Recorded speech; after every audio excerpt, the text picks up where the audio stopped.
দুপুর 2টা বাজে আমার বউ আমাকে হঠাৎ করে বলতেছে ওর পেটে ব্যথা লাগতেছে। তো আমি বললাম যে আচ্ছা ঠিক আছে, আমি উঠে গোসল করি, ব্যবস্থা করতেছি।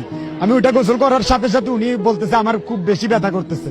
তো আমি বেশি দূরে না যাই, আমি আমার বাসা এখানে, আমি এখানে নিয়ে আসি দুপুর 2টা বাজে। 2টা বাজে আনার পরে উনি আমাকে বলতেছে আলতাসুনুর এই রিপোর্ট টিপোর্ট এগুলি দেখে আমাকে বলতেছে যে ঠিক আছে আপনার বাচ্চা এখানে ভর্তি করাই দেন, কিছু টাকা পয়সা চালাইতে পারবেন। তো আমি বলছি আপা আমার মা বাপ নাই, আমি 3 মানুষ, আমি যাই পারি আমি আপনাকে যথেষ্ট সম্মান করব। বলার পরে আমাকে বলতেছে আচ্ছা ঠিক আছে আপনি বাইরে যাই 10 মিনিট অপেক্ষা করেন, আমরা আপনাকে পরে ডাকাবো। আমি যাই ওই দোকানের সামনে দাঁড়ায় রয়েছি প্রায় 10টা মিনিট পর, ঠিক আছে 10 মিনিট পর হেরা আমাকে একটা ছেলে দিয়ে ডাকাই আনায় বলতেছে তোমার 2টা পুত্র সন্তান হয়েছে। আমি খুশি হইলাম, আমি খুশি হয়ে আমার কোম্পানিতে ফোন দিছি। আমি বলছি আমার থেকে কিছু টাকা পয়সা লাগতেছে, আমার 2টা পুত্র সন্তান হয়েছে। আমি কিছু টাকা 5,000 টাকা আমি ম্যানেজ করে নিয়ে আসছি। 5,000 টাকা আমি ম্যানেজ করে নিয়ে আসছি। আসার পরে আমি ওদের এখানে আসছি। আইসা আমার বাচ্চাকে আমি দেখছি, আমার বাচ্চা দুটোটা লড়াচড়া করতেছে, তাকায় রয়েছে। তো ওনাদের সাথে আমি কথা বললাম, ওনারা আমার বলতেছে 10,000 টাকা। আমি আপা আমি তো গরিব মানুষ, নর্মালি হয়েছে আমি 10,000 টাকা কই পাবো, আমি এতিম মানুষ।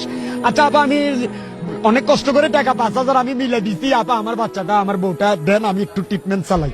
ওরা বলতেছে যে না 10,000 টাকা স্যার, এখান থেকে 1 টাকায় তো বাইরে হতে পারবেন না, দেবে না। তারপরে আমি কোনো কুল কিনার না পাইয়ে আমি আবার পাগলের মতো ছুটতেছি।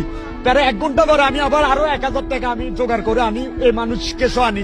এলাকার কিছু ছেলে বেলে এই দরজাটা খুলতেছে না, দরজা আটক করে রাখছে। আর 3 ঘন্টা আমার বাচ্চাদেরকে এখানে, পরে 3 ঘন্টা পরে এলাকাবাসীরা আমার বাচ্চাকে এখানে মৃত উদ্ধার করছে, এটা আমার কিছু টাকার জন্য। এখন এরা আমাকে, আমার বাচ্চা যখন মরে গেছে, তার মরে যাওয়ার পর আমি যখন এই পুলিশকে জানাই, আমাকে এরা 5,000 টাকা গুলি আবার ফেরত রিটার্ন দেয়। তখনই যদি আমাকে এই সাহায্যটা করতো, 5,000 টাকা আমার থেকে না নিত, আমার দোনোটা বাচ্চা আমি বাঁচাইতে পারতাম। আমাকে এখন কোন হিসাবে ওরা সাহায্য করতেছে, আমার কলিজা ছিদ্র করে দিয়ে আমাকে এরা কোন হিসাবে কিরকম সাহায্য করতেছে। আমার টাকা এখন আমাকে আবার বিরোধ দিতে চাইতেছে। আমার দোনোটা বাচ্চা যদি বাঁচার আগে যদি আমাকে এই টাকাগুলি আমাকে এরা হেল্প করতো, তাহলে আমি কি এই বিপদে আজকে পড়তাম না। আমি সেজন্য আমি এই সবার কাছে আমার এই বিচারটা আমি চাই। এতে এলাকাবাসী ক্ষিপ্ত হয়ে উঠলে পুলিশ এসে পরিস্থিতি সামাল দেয়। মুনিরের যমজ সন্তানের মৃত্যুতে বিক্ষুব্ধ জনতা হাসপাতালটির অনিয়মের বিষয়ে অভিযোগ করেন। আমরা এখন বিচার চাই, তারা এখন 10,000 টাকা দিলে আমরা প্রধানমন্ত্রীর কাছে বিচার চাই। এরকম আমরা গরিব দিকে দুনিয়া থেকে আমরা প্রতীকে দিকে আমরা এখন বিচারের কোনো দায়িত্ব নাই। আছে যাদের সম্মান আছে, যাদের ইয়ে আছে, তাদের কাছে বিচার আছে। আমাগুলো মেডিকেল গেলে মারি ফেলাইতে চাই, সবাইকে আমরা ইয়ে করে ফেলাইতে চাই। আমাদের কোনো বিচার নাই, আমরা সুস্থ বিচার চাই। ডাক্তার মানে কি আমাদের জীবন বাঁচানোর জন্য, ঠিক আছে? তো ডাক্তার যদি একটা বাচ্চা মেরে বাচ্চাটা যায়, কে মানবে? কোন বাবা মানবে? তাহলে 2টা বাচ্চা মৃত হয়েছে আজকে এদের কারণে মৃত। আর যেখানে সেখানে কি সরকার এটা চেক দিতে পারে না?